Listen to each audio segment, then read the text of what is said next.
Hello, everyone. Welcome to our Why You Should Vote in November and Lead Everyday panel as part of the Andrew Goodman Foundation Take Your Power Back weekend. My name is Maria Elena Garcia, and I am part of Vote and Lead. We are a nonpartisan national organization that trains women all over the country to run for office and win. And I'm joined today by three really amazing individuals, and I'm going to go into some brief bios, and then we'll jump into our discussion. So we are joined today by Mary-Pat Hector. She is the program strategist at Rise Inc. and also the Georgia Black Youth Vote coordinator. She's a graduate of Spelman College and currently a grad student at Georgia State University. She began community organizing at the age of 12, and by 19, she became the youngest woman and person of color to run for public office in the state of Georgia when she ran for city council. She's also a fellow of Peace First and was awarded a fellowship for her National Think Twice campaign. Hi, Mary-Pat. Hi, thank you so much for having me. Of course, thank you for being here. We are also joined today by Bushra Amiwala. She is the youngest Muslim elected official in the US. At age 19, she announced her candidacy for Cook County Board of Commissioners. Beyond her campaign, she's inspired countless others to increase their civic participation. And as a result, she's been named Glamour Magazine's College Woman of the Year, been awarded the Public Peace Ambassador Award sponsored by the UN, and went down in the Chicago History Museum as the youngest Muslim elected in the country. She is also a subject of the new documentary, And She Could Be Next, and she's a Vote and Lead alumna. She recently graduated from DePaul University, so congrats, and has a seat on the Skokie Board of Education as its youngest member. Welcome, Bushra. Hi, thank you. Happy to be here. And we are also joined today by Reyma McCoy McDeid, who is the Executive Director of Central Iowa Center for Independent Living and serves as both the Treasurer and Anti-Racism and Equity Task Force Co-Chair for the National Council on Independent Living, and as the Chair for the Autistic Self-Advocacy Network.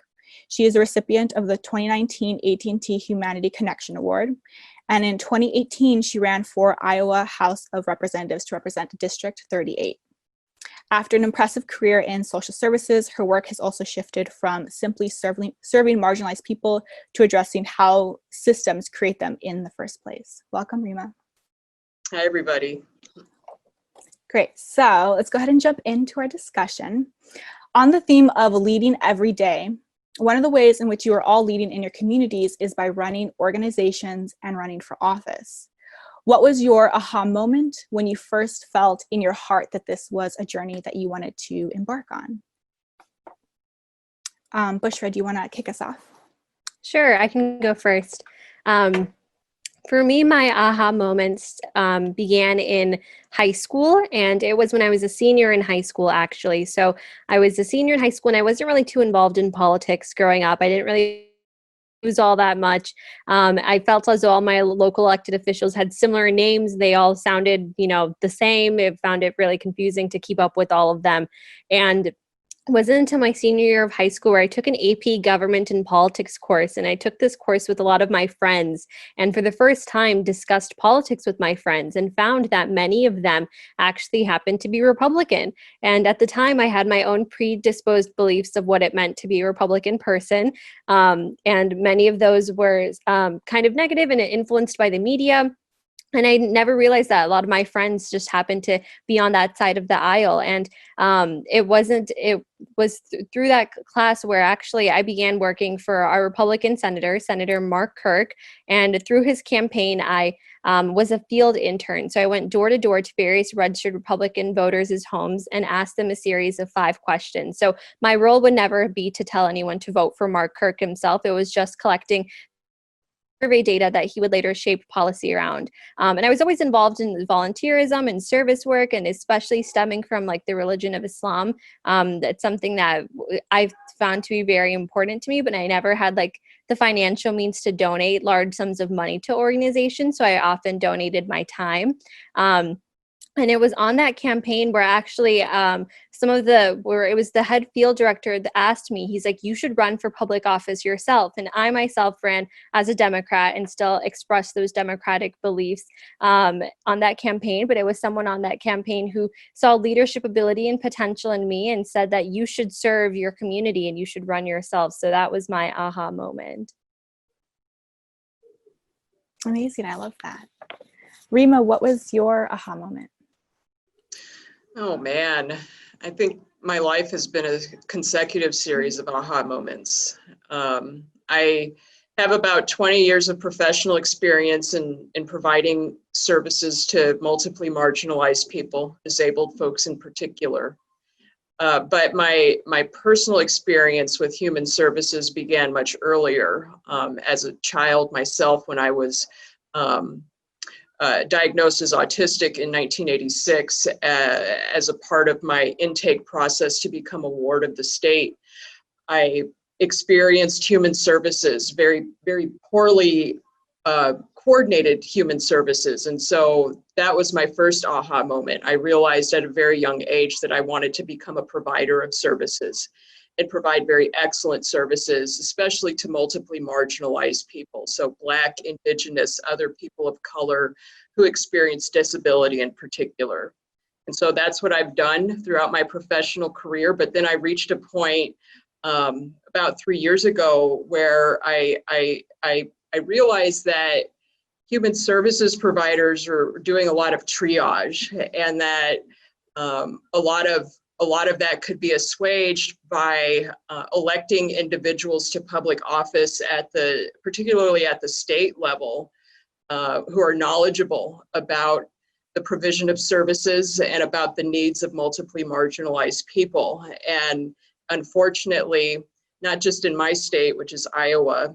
Side note, yes, there are Black folks in Iowa, but not just in my state, but it's just a pervasive issue throughout the country that state elected officials don't have a baseline understanding of things like Medicaid, and particularly with regards to waiver funded services, so long-term services and supports, these kinds of things.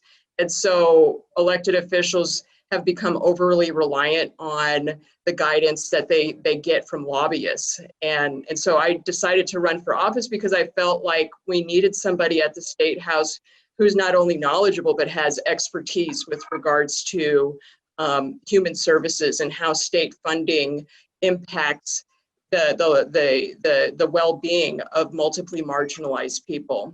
And so that I guess was my fourth aha moment, but certainly what got me into or brought me to the intersection of human services and politics, certainly. I guess I'm last or next.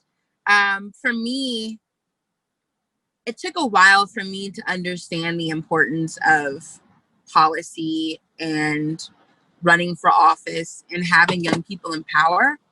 And that's only because growing up, I grew up in East Atlanta. And, you know, by that time in my life, I want to say around the age of 15, I had attended more funerals and graduations. Gun violence was a large problem within my community. You know, there were issues such as teen pregnancy. You know, I lost one of my best friends to gun violence by the age of 14. My best friend had her first child. By the age of 18, she had her second. And so that was kind of my environment. That was what I was really used to. And I knew, you know, these are the issues that I wanted to solve. And why is it that adults aren't bringing awareness to these issues impacting our communities? And so I worked, right, to bring awareness to those issues. And it wasn't until I got much older, like 19, right, much older. It wasn't until I got much older that I say, you know, yeah, bringing awareness and mobilizing around these issues are important. But like the only way that I can truly make a difference is if I could impact or influence policy in any way. If I could get other young people to see, you know what, you feel hopeless, you want to do something about these issues, but really the best thing that we could do is influence policy, and there's power in numbers. And so it was around the time of Donald Trump's win that I decided that I wanted to run for office, and not only me, but encourage other young people to do the same. Because the truth is, you know, ideals change. And things can't change if we have people in positions of power that they've pretty much held on to for like 25 plus years. There's no reason why someone should be in one position for more than 20 years. There's no reason. You know, being an elected official should not be a career. It should literally be to do what you need to do and move on to the next phase of your life and like start your career, right? Like that's what it's about. And so that was really my aha moment, just seeing that, you know what, you want to make a difference, policy is how you do that. Mm-hmm. Yeah, exactly. Thank you all for sharing your moments and your experiences that led you to where you are today. Mary-Pat, I know you were the youngest woman and the youngest person of color in the state of Georgia to run for office. Bushra, you're the youngest Muslim elected in the country to hold office.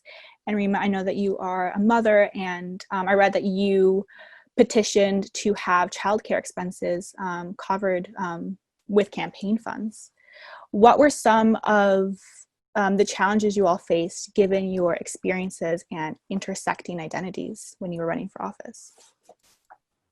For me, it was literally just age. Like, for so long, I would hear, like, young people don't care about issues impacting our communities, like, they're lazy. And you hear these negative things. And then when you are a young person who are doing these things, you're still criminalized for doing them. And during the time of my election, I was running against, like, seasoned politicians. The opponent that I made it to the runoff with was in his 70s. And he had run 3 times and never won once. And, you know, people would tell me, like, why can't you just let him have his turn, wait your time? And I literally just kept asking myself, like, what does that even mean? And so just really the ageism part was a huge problem for me. My community is predominantly made up of people of color. So just getting my own people to realize, like, I am not, you know, what you think that I am. You know, this ideal that you have about young people. You know, I'm very passionate about these issues. And like, if I'm old enough to work on someone's campaign, if I'm old enough to go to the military, if I'm old enough to pay taxes in the city, then I am definitely old enough to run for office. And, you know, that had to have been the most difficult thing for me. Is just to get people to understand that my age has nothing to do with my qualifications, you know, and showing them, like, no one else in that election had the opportunity to meet with President Obama on criminal justice reform, but the 19-year-old running for office, you know, and like getting them to understand that despite my age, I am qualified for this position. I so agree with you, Mary-Pat. I feel like age came up so much for me as well. But for me, on top of that, being a Muslim woman who wears a hijab, I found that my, I guess, like, female identity, because as women, we tend to be reduced to our clothing and our appearances. And as a Muslim woman who wears a hijab, being reduced to my identity made the inability to see beyond my religion oftentimes. So for me, I found myself like tethering this line between, like, how do I be like Bushra the candidate while also maintaining, you know, while ensuring that I am getting like the utmost dignity and respect. So for example, I was at a political event and this man came up to me and he asked if a certain area was in my district, an area that's heavily populated by South Asians. And I remember saying, no, that's not in my district. And he says, oh, well, that sucks because all the Indians live there. And I myself am Pakistani American, but like understanding where he's coming from, was like, oh, okay, like I see. And it's that fine line between any justified response that I could have given in that situation or scenario would have been attributed to either my age, oh my God, Bushra, so, you know, young and immature, how could she have said that? Or my gender, like, oh my God, her hormones must be out of whack, how could she have said something like that? So is that continuous, again, that battle, that uphill battle of what it's like to be a woman of color running for office. It's all these different identities that are at play. And even when there was a news article that was talking about a debate between my 2 male opponents and I, it talked about the 2 respective policy ideas that my male opponents presented. And it said, and Bushra Amiwala wore a stylish light pink hijab to the forum. And I kid you not. And we saw it at the national level happening to Hillary Clinton in her pantsuits, but even at the hyper local level, like that's what it is. It's those subconscious ideals and norms that when you go to cast a ballot, you remember the 2 policy ideas that each man presented, and then you remember, oh yeah, pink hijab, like that's it. So extremely challenging as well. And I have to say, Mary-Pat, I think that young age is, I want to live in a society where young age isn't seen as a liability as far as running for office. I mean, if I had my way, every elected position in this country beyond dog catcher would be filled by somebody who's under the age of 30. My goodness. So I had to say that. But as far as intersecting identities and running for office are concerned, I have the dubious honor of being the first openly autistic person to run for state legislature in U.S. history, which seems like a strange thing to say. It's sort of like first autistic on the moon. I mean, whatever. But as a Black single mom who's also gay, who ran for a state house seat in semi-rural Iowa. I mean, I laugh about it now because it just, I mean, the reality, I mean, I was basically like an alien from outer space running in an extremely white district. But the thing is this, we don't think twice about a white man running in any kind of district anywhere in the country. It could be a district that's 90% Black people. Nobody would think twice about a white man running in that kind of district. But we get very sensitive about diversity of candidates. The more diverse a person presents who intends to run for office. And we attempt to correlate the person's diversity with the diversity that's represented in the district, as if they don't necessarily line up, that's somehow a disqualifying factor for that diverse candidate, which is very absurd and is racist, basically. And so certainly my personal experience running for office as a multiply marginalized person in semi-rural Iowa was definitely one for the books. I think that the unfortunate thing is that a lot of racially marginalized women in Iowa were watching my race. And unfortunately, they watched it closely enough that right now in 2020, there's not a single racially marginalized individual woman who's running as an non-incumbent in the state of Iowa this time around as a Democrat. That's really sad. That's really unacceptable. But the thing is that when one has ambitions to be of service in an elected position, that's wonderful. But we all have a point where we say, I cannot tolerate a certain level of abuse. And so women were very observant of my particular race. And I think it left a bad taste in many women's mouths in Iowa. And this year, this is to me such a pivotal, well, for all of us, a pivotal election year. We need racially marginalized women to run for office in states like Iowa, Wyoming, and all other states. And unfortunately, that's not happening in Iowa this time around. I do hope that changes in future election cycles. And I do hope that the powers that be, politically speaking, in Iowa are observant of the lack of diversity with regards to women candidates in Iowa this year, and see that and recognize that that's really alarming. It's unacceptable, and that should not be the case moving forward. Yeah. As individuals with multiple intersecting identities, it sounds really frustrating and hurtful when you have to deal with racism and sexism and othering and tokenism when you're running for office and on like such a public scale. I'm curious to know, part of being a leader is also taking care of yourself and prioritizing your wellness and the wellness of your communities.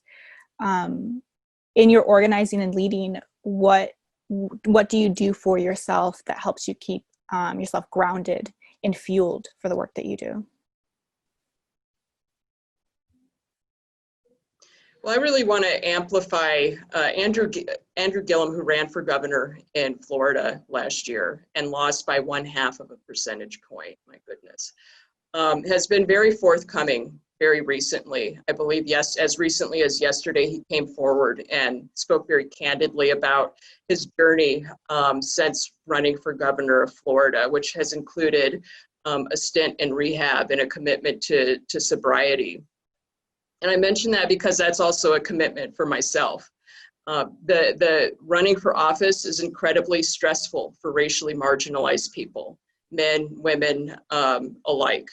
And it can be traumatizing. And so I know of several racially marginalized people who have run for office, and as a result of that have either made a commitment to sobriety or have unfortunately fallen into a situation where addiction has taken over. And that certainly was a case for me. And so after my loss, I made a commitment to sobriety because I realized that I was at an intersection of politics and addiction, and was in a very unhealthy place. And I needed to not be there anymore. And so my commitment to sobriety definitely informs how I'm involved in politics now, because I maintain boundaries that honor my health and well-being, and don't put myself into situations where in the past I may have fallen into addictive behavior to help sort of push me into, working 23 hours a day on policy and that kind of thing. And so that for me has been important. I will say, following myself running for office, I too dealt with a lot of, I guess, depression, and not even after the loss, but just during the entire campaign. I mean, just the constant interactions that you would get with people, and you would just realize, like, people are so mean. And after that, I learned, like, just to respect anybody who decides to put themselves out there and face public scrutiny despite their political affiliation.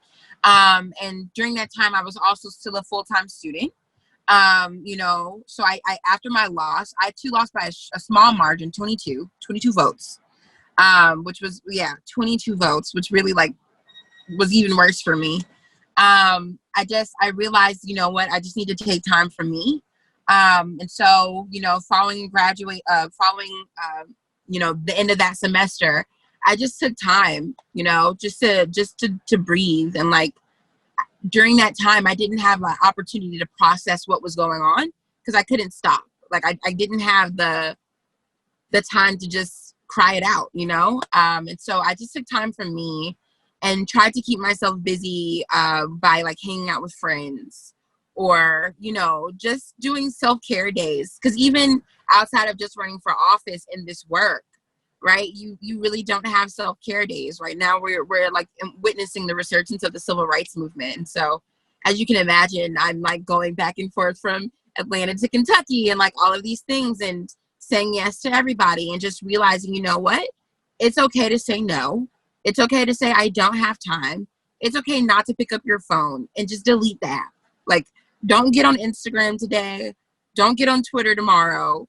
Like, nothing positive can come from it. Like, just delete the app. And honestly, it's easier said than done, because this is something that I'm still trying to, like, figure out in my everyday life. Like, take some you time, and you feel like, oh, well, I'm young. I have, my entire life ahead of me to take some me time. No, like, you don't want to experience burnout. And everybody's, process will be different on what self-care looks like for them. But do whatever makes you happy, right? And if it's watching that TV show, for me, during quarantine, it was Insecure. Like, I would literally sit on pins and needles all throughout the week. And I would literally tell everyone on Sunday, please don't call me. I need to find out what's going to happen with Issa and Lawrence, right? Like, that was it. So just find what's good for you, because everyone's different. So I ran for office twice, and the first time I ran, I lost as well. Again, I think it's really powerful that you shared like the almost depression that comes with afterwards. But for me, the day before my election, I got over 400 text messages from like friends and people that I'd met over the course of the year, like people saying, "Good luck, Bushra, like we voted for you, like we support you, like woohoo." It was all super exciting. Like I loved seeing like the words of affirmation and those messages come in. And this next day is election day and I lose. And the day after that was the first day of spring break. So I was also sort of done with school. I'd quit my internship, so I was unemployed and I wasn't running a campaign anymore. So I sat in bed all day and read every single text and message that came in and responded to everyone. And if hours went by, days went by, weeks went by, and I got like, I don't know, maybe like a handful of messages in response. And it was like all of those people were gone, right? They weren't there anymore. And I think that was something as like a young person, it was hard to see like, oh, wow, these were almost temporary friends, or these were people who were more interested in the clout and the excitement that came with it. But for me, something that helped me grounded throughout the campaign and even afterwards was prayer.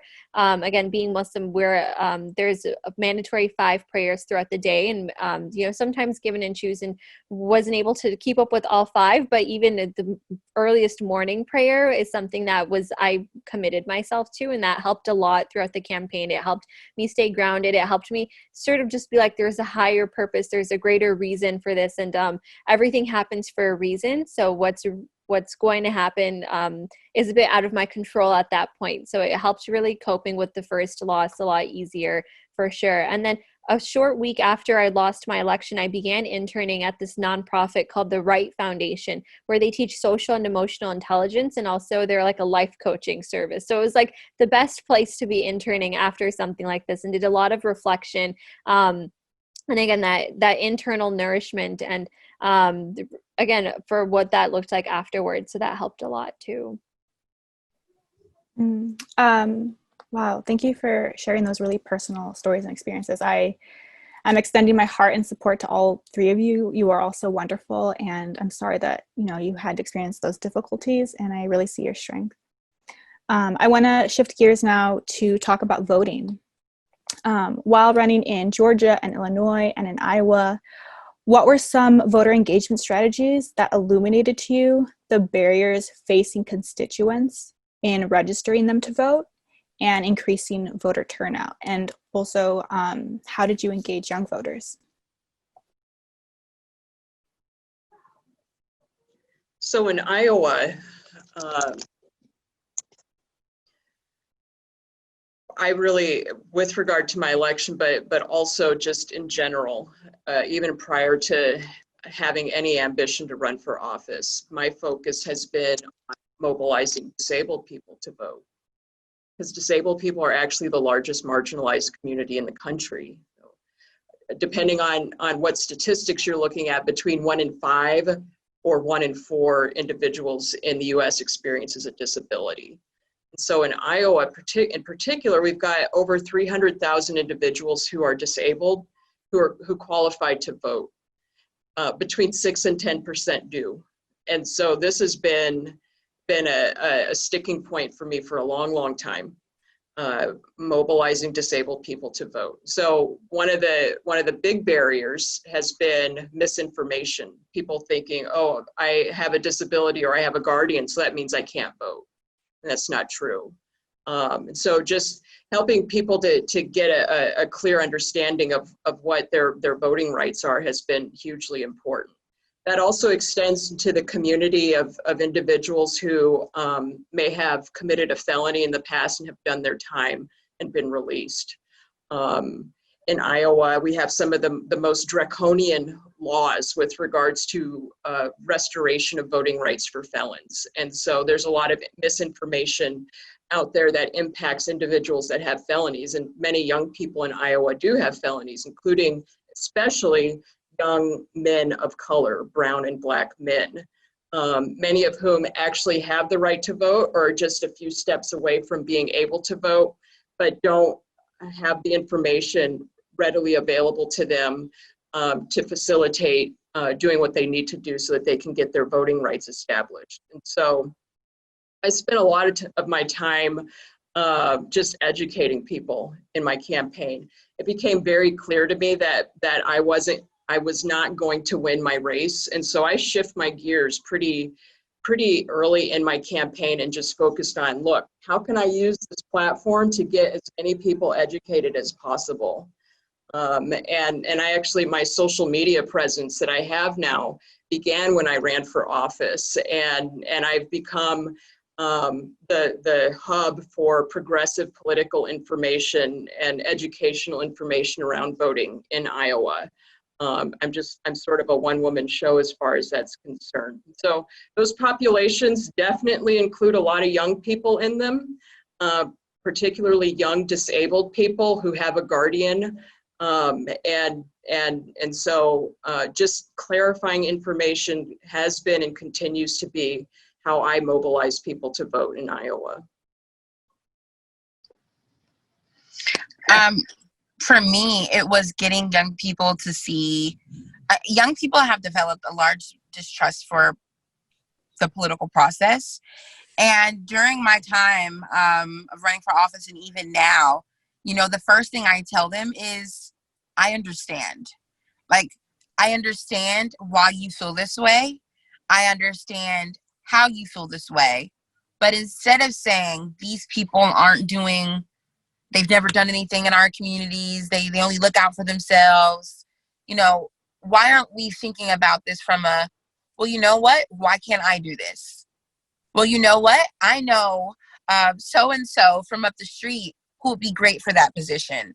Why don't I support them and help them run for office? And showing them the best way to fix the system is by getting becoming a part of the system itself, and being able to alter it that way. And so that's really how I begin to target or try to speak. That's the first thing I talk to young people about. But then also just meeting them where they are. I think a lot of times people just wait for young people to come to them, or they'll wait 2 weeks before an election and go to the college campuses. But really just show like meeting young people where they are, right? So if I know that young people on a Friday, I know at Spelman we would have like Market Friday. If I knew young people were going to be at Market Friday, I would talk to them about, okay, you know what? There's an election coming up, right? Are you registered to vote? If you're not registered to vote, right? Why not? Like, you know, can I help you get registered to vote? And I talk to them not only about like presidential elections, because for some reason when people talk about mobilizing young voters, they specifically only talk about these large elections. But I like to talk to them about elections that are directly going to affect them, because all politics is local, right? So talk to them about those local positions and how they impact college students, or how they impact marginalized communities, or what's going on as regard to gentrification, and how who you elect can help solve this issue or keep you in your home. You know, and so those are different ways in which, you know, I've been trying to get young people to run for office. But this election is a little bit different, right? I'm trying to encourage young people to take it a step further. Like, I don't just want you to register to vote. I don't just want you to vote, right? I want you to be a poll worker, right? Like, I want you to ensure that people in Georgia don't have to experience what they experienced during the primary election, because that was voter suppression, right? I want you to volunteer for election protection and protect the right, like, because once they do that, like once they become a part of the process, then they'll see and understand more, right? Just how important those roles are, and, you know, how involved they need to be. For me, both of my campaigns are made up with young people. I didn't have any paid staff just due to budget constraints, and how difficult it was to fundraise, especially being a younger candidate, and what my network looked like in comparison to my opponents' networks. But for me, again, so similar to what Mary-Pat said, meeting people where they're at. And also there's a certain type of excitement that comes from seeing someone who looks like yourself running for public office and the ability to be able to cast a vote for someone of that respective background. And I also agree, it's starting early on. It's not just sort of reaching out to young people a few weeks before the election, but it's ensuring that they're a part of the process every step of the way, right? Like they're able to volunteer at different events. They're the ones that are helping shape up the policy ideas that one will be presenting. They're the ones who know that their voices count and we mattered. And something that I found across the board for why young people historically disengage from the political process is because they think that their votes don't matter. And I think the best way to just counteract that is to showcase all of the examples we have now of the elections that have been determined by such small percentages and such small margins. And I think that that's why local elections matter so much. And I think that's why talking local is a much more effective approach in bringing that sort of awareness and that importance for young people as well. So it's showing that representation for them is also there, and it's also practical and tangible, and it's also likely to happen as well. And it's also, again, just ensuring that they're involved every step of the way. Mm-hmm. I also want to touch on voter suppression, which is really a nonpartisan issue. Ahead of our November election and really all elections, what responsibilities do we have to ensure that all have access to voting, and especially during a pandemic? And Reyma, I know that you worked with the Iowa caucus. So what were some things that did work or didn't work, especially when it came to people with disabilities and being able to access voting? Well, I can tell you it does work. Prioritizing communities of people, constituencies of people. There's been this preconceived notion that the more marginalized a constituency of people are, the more likely that we're just going to gratefully show up on election day and vote a certain way, and just feel privileged to have the opportunity. There's this idea that relationship building is something that the Black community doesn't need. For instance, young folks don't need disabled people. This isn't true. And so I created an inclusive and accessible caucus on caucus night because I wanted to bridge that gap, so to speak. I wanted to create an evening where disabled folks and just members of the community that live near my organization could feel like political VIPs. You know, we fed folks. We made sure that there were a variety of seating options for people. We had a quiet room for those of us that are neurodiverse.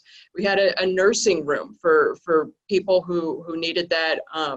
And we made sure that all the bases were covered with regards to barriers to participating in the caucus. And as a result, caucus turnout was through the roof.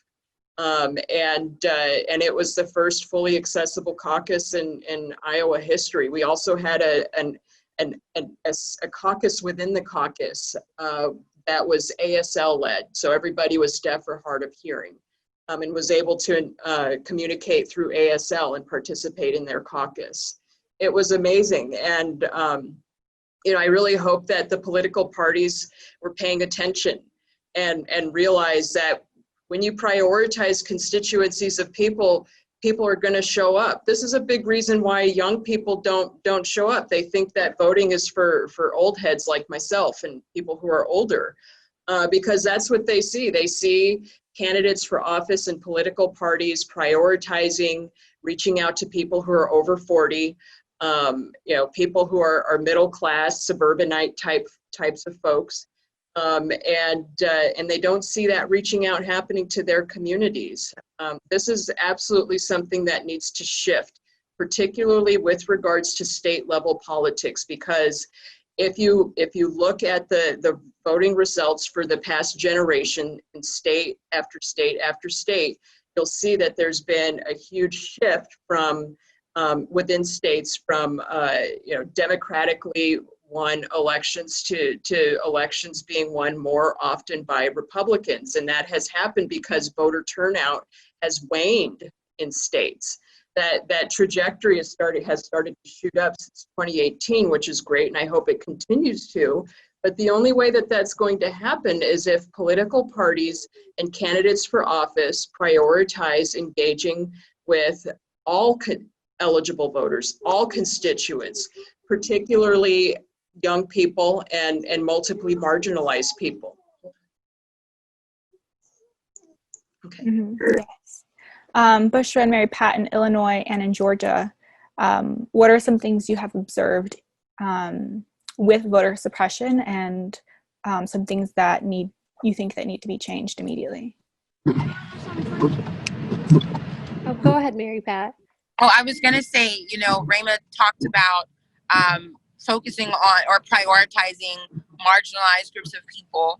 And in Georgia, we saw voter suppression happen in marginalized communities, in communities mainly made up of poor people and people of color. And so what you saw were people targeting those communities, trying to eliminate certain polling locations, not informing voters about the fact that there were changes in their polling locations or that those locations were closed. You saw polling locations opening hours later than they were supposed to open. You literally saw a precinct that originally were for, let's say, a few thousand people turned to like 30, right? And just less, that people didn't even know. And so you had those extremely long lines. You had people that were working these new machines that people really were against. But this was the first time we used new voting machines or a new voting process.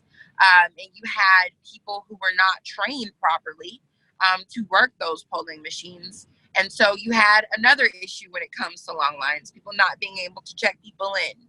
And so I think what we need to see more is prioritizing opening more polling locations so that there are not, even these are things that you should be thinking about anyway.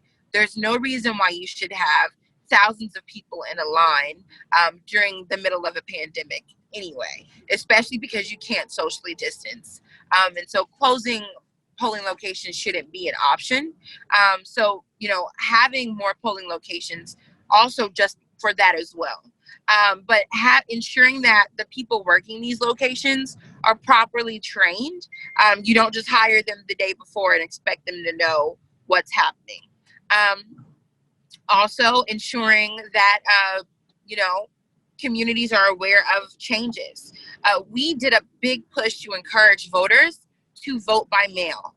It is insane that those ballots somehow ended up missing. Like, people in Fulton County never even received their mail ballots that they were supposed to receive. And so many had to submit, I believe, provisional ballots, which it just broke my heart completely. So ensuring that there is an effective process when it comes to mail-in ballots. So in terms of voter suppression in Illinois, I think one of our greatest assets is early voting and how long the early voting period is in Illinois. I think those 2 weeks right before the election is like when the greatest push. I think it's the best if we take advantage of that time, and that's when we make the greatest push and get people out to vote. So for both of my elections, specifically my Cook County board election, which happened in 2018, we had historical voter turnout. We almost had double the amount of voters come out for that election, and it's because we had a lot of those people come out to early vote. We had early voting parties where we also made sure people were well fed and nourished, and it was kind of like an exciting thing. It was a gathering of people to come ahead and come out to vote. And I think it's these voting becomes more accessible with, again, additional polling places created and stuff as well. So I think the best part about it in Illinois is like the long early voting period and how flexible those hours are too, because I know they're open for longer hours on weekends, for example, because just voting on election day that Tuesday isn't really it's not accessible. Who actually is able to go out and vote on that election day? It's not as practical as it seems. So early voting, I think, is the greatest push. And I think it's the best way to overcome all of the barriers to voting. Right. And, the hope is that these practices get implemented as soon as possible, so that our November election and future elections can be more equitable and accessible. Our final question to wrap up is, in addition to voting, which is really a privilege because it's not accessible to all, is what are some ways Gen Zers can become civically engaged outside of voting?